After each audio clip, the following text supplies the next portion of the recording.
Good afternoon, fellow Centralians, our alumni chapters abroad, our faculty and staff, and our unit heads, the vice presidents, and of course, our beloved Dr. Teodoro C. Robles, University President. This is our 46th edition of Looking Forward, our CPU TV Public Affairs program. And with us this afternoon, we're so blessed with the presence of our former Dean of the Agriculture College, and who is now the accreditation, CPU accreditation director, former Dean Reynaldo Dusaran. I would like to hear from him for a while, sir. Good afternoon. Good afternoon, Sai. Thank you for your invitation to your very famous program. And I'm looking forward that we can share some views for the interest of our viewers. Although the accreditation system has just came in later, a few years back, right? No, actually, it started way back, even during the time of President Pulido. But that was not yet on the format of international or holistic framework of research for the qualifications, right? It's not only actually research that is considered in Oo. accreditation. Oh. It covers the whole program. Oo. It includes research, it includes outreach or extension or community involvement, depending on the program being accredited. It includes the goals and objectives, administration. It includes faculty, instruction, Okay. facilities. In other words, it is trying to measure the quality of the program. No? So, sir, would you like to share us for a while how the system of accreditation is carried over to our university system? Accreditation actually is a voluntary effort on the part of any school, for that matter, who wish to be accredited, no, with respect to their programs. No? So nobody would pressure any institution, any school, for that matter, for the programs to be accredited. But of course, the basis for the outcomes of accreditation would also come from us who are being asked to have an input, Definitely, right? yeah. You cannot expect to have a very positive outcome if in the first place you think You that think. your program is not worth Yeah, accreditation or accrediting. Meaning, before you decide to apply for accreditation, you have to do first some sort of self-assessment. So how do we do that, sir? In detail, for example, how do we accredit the senior high school, for example? Um, um, when you talk about the senior high school, you see senior high school is, I think, is just on the fourth year of its Yes. offering, and we would want the senior high school to be already accredited. But right now, we have inquired from the accrediting agencies, and they don't have yet the instrument to accredit this new offering. But all the other units of our university are already accredited, right? Not all. Not all. Not So, all. what Because is this accrediting agency called? right now, ZPU is being accredited by the Association of Christian Schools and Colleges Accrediting Council Incorporated, or the ECECU ACI, AXCO. and also we're accredited by the PAASCU for our agriculture, nursing, engineering, and computer studies. And we have right now 4 programs which we hope to be accredited by another accrediting agency, by the PACOCOA. And theology have their own accrediting agency, the ATISIA. So, it's the accreditation agency depends on the program. What are the criteria for this ongoing or having done or forthcoming accreditation for our units which are not yet accredited, sir? Um, First, this program should have a CMO, Mm-hmm. a CHED Memorandum. memorandum order, Okay. or the so-called PSG, program standards and guidelines, because this serves as the basis, likewise, of the accrediting agency to craft their accrediting instrument. No? So, no accrediting agency would accredit a program if they don't have an accrediting instrument. Mm-hmm. So that's one reason why some of our programs are not accredited, because there is no instrument yet, Uh-huh. to accredit this program.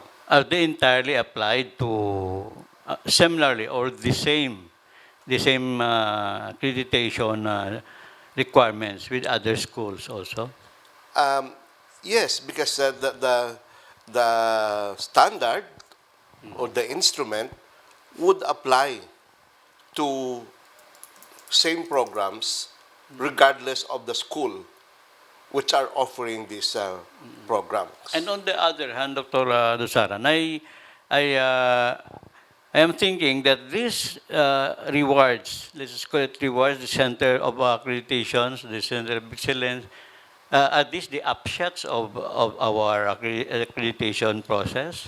Yes, our, for example, recognition of being an autonomous status, partly, it's not the only factor or reason why we have this status, no?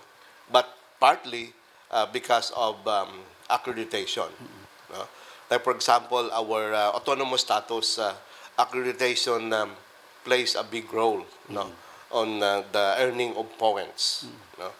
That's why we have to find ways and means on how we can ensure that programs which could be accredited, meaning it has already graduated several batches of graduates. There is a PSG as basis, and likewise there is an instrument, and of course an Oh, accrediting agency yeah. who would be doing the accreditation Oo. should be accredited. Okay, so as director for accreditation, sir, what are the basics or the fundamental tasks given to you in support of our development in the university, sir? Okay.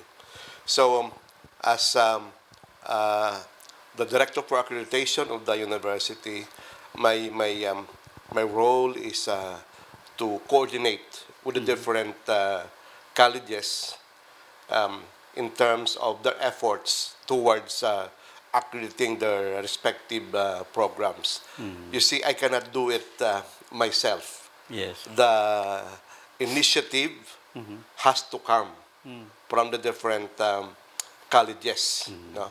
Um, so, if ever they would want to go for accreditation, that's the time that I would come in, no, to coordinate our tasks together Yes.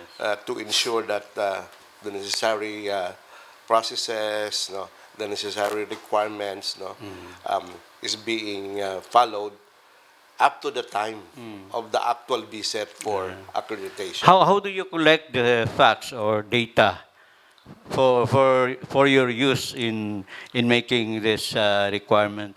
Actually, it is the college, it is the unit They who themselves. does the who do the gathering of Uh-huh. required data or documents, no, as basis for the accreditation.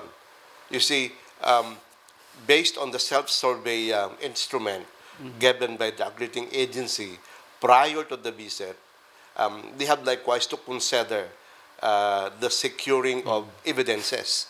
We call that as exhibits, um, to more or less tell the accrediting body or the accreditors, we have these points, for example, a 5 or a 4, because this is what we got. So you cannot just put something there without having some sort of a support, to justify the points. That makes our faculty very busy, right? And sometimes before the accreditation, we call it the preoccupation period. So how do you assign this required data to the unit heads and faculty? Again, I am not the one who is assigning this, to the faculty members. It's the dean.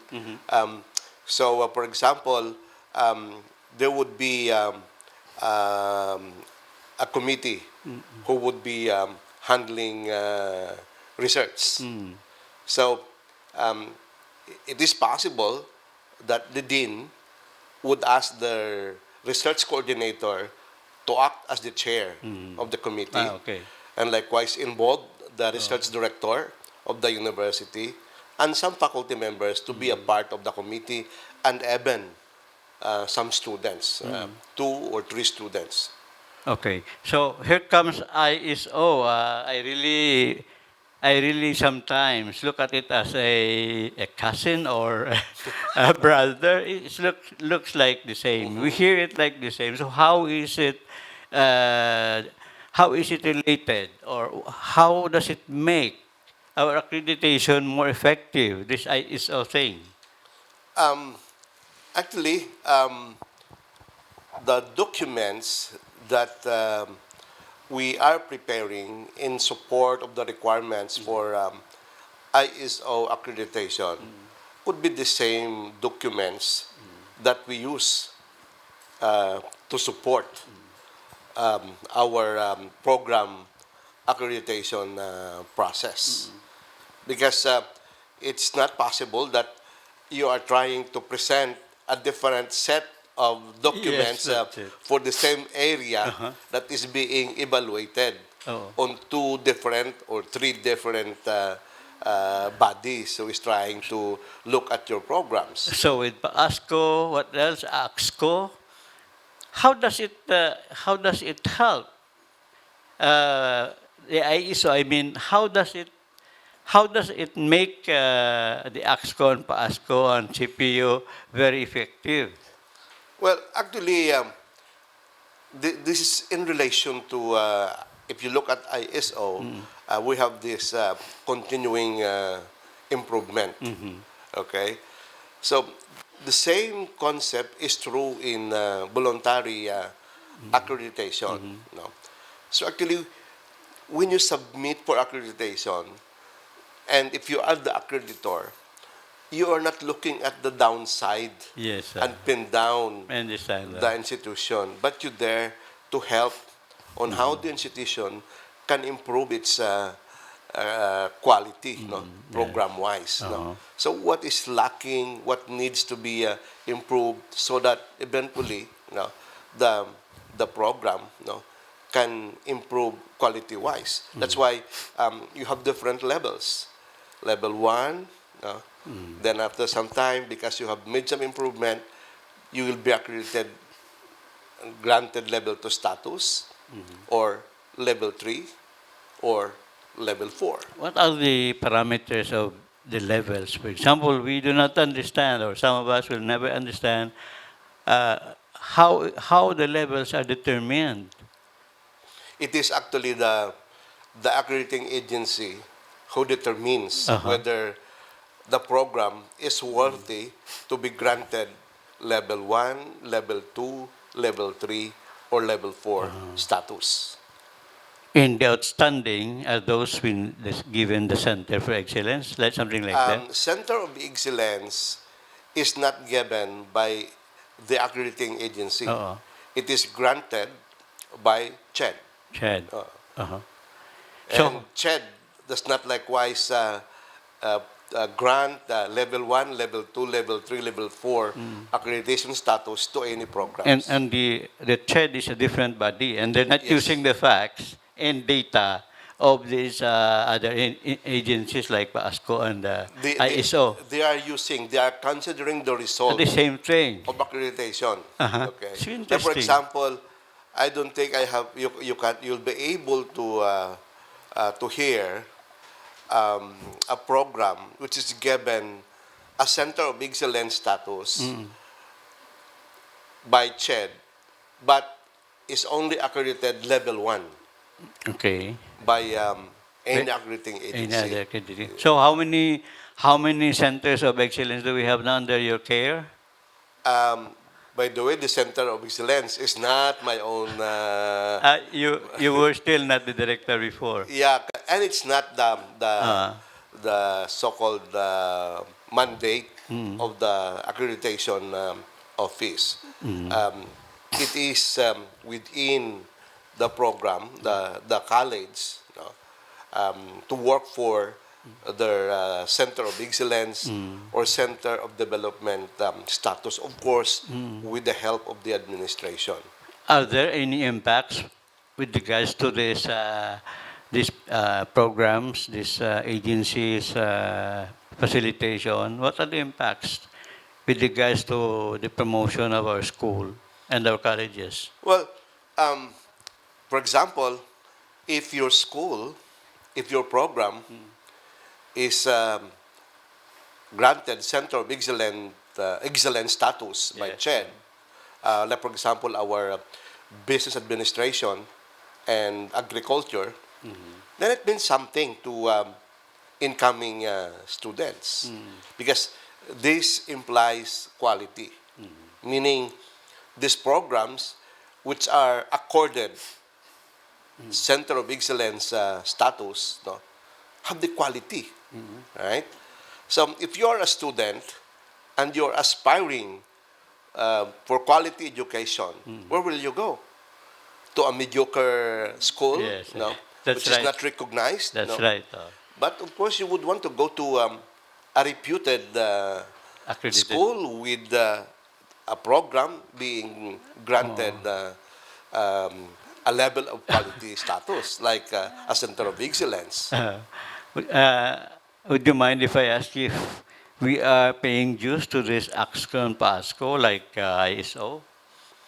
I think just on the cost, I think, of the conduct, like fares of the accreditors, they are not paid.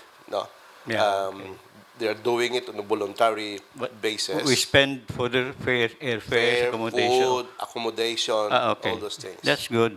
Anyway, our televiewers, Dr. Dusaran has been once, as I've said, the Dean of the College of Agriculture, our popular College of Agriculture actually, and now while he is Director for Accreditation, he has been installed as the President of the Alumni Association of College of Agriculture, sir? Yeah. Yes, it's still very timely because you have just finished our global alumni homecomings. I would ask Dr. Dosaran how he feels to be the president now of the Agricultural Alumni Association. Um, Thank you for that question, Sai. You know, the College of Agriculture Alumni Association has been reputed to be a very active Yes. chapter, Yeah. no? On the departmental level. No? And um, for me, it's a great challenge, no, to follow up the footsteps of my predecessors who have been presidents of the association. To name a few, no, it's hard to match the performance of now member of the Mother Alumni Association and Yes. former president of the Mother Alumni Association, Mr. Dan Dorelio. And before me, we have two regional directors. Um, we have before we have Director Larry Nacionalis of DA. Then immediately before me was former Director Alexis Arsenal. No? Yeah. And aside from that, sir, I am so admiring this alumni association. I understand it is quite unknown yet, but several times they invited us to the Aganan lunch, Mhm. which I believe is very fruitful. We are still maintaining that Wednesday habit. No? Yes, yes. So if you want to eat laswa and fish, I no? saw it. um, visit us every Wednesday. Mm. Alumni there are coming, Mm. bringing their own Yeah. whatever they can possibly share. No? And usually we have a surplus. Yes. And the other thing is, so you have a lot of strong posts. I mean, supports on with regards to alumni activities. You have Reynaldo Dusaran is also holding a position, right? Yeah, but Director Ricoter is, although an alumna Mm. of the university, but not an alumna of Right. of the College of Kinds of Agriculture. agriculture, yes. By the way, Sai, we have already expanded and changed the name of our association to cover and make it more inclusive Mm. of the programs of the college. What is that? What is that, sir? So before it is CPU CA, because we have only agriculture. But now the college is not only CA, it's now CARES. Oh. So College of Agriculture, Resources, and Environmental Sciences, CPU CARES. So our association now is CPU CARES EA, CPU CARES Alumni Association. What is the number of our current students in agriculture? I see agriculture as progressive. Yes, actually, um, we have just visited to another private school in Mindanao offering agriculture right after our global homecoming. No? Yes. Um, we end our activity on the 8th, that's Saturday. Then the next day, Sunday, Dr. Cabarles and myself, no, went for accreditation. And for their agricultural program. And the problem is the declining trend in Yeah. enrollment. So we told them that in our case, we are experiencing an increase in enrollment despite the fact that we're surrounded by state colleges and universities offering agriculture, which doesn't charge any tuition.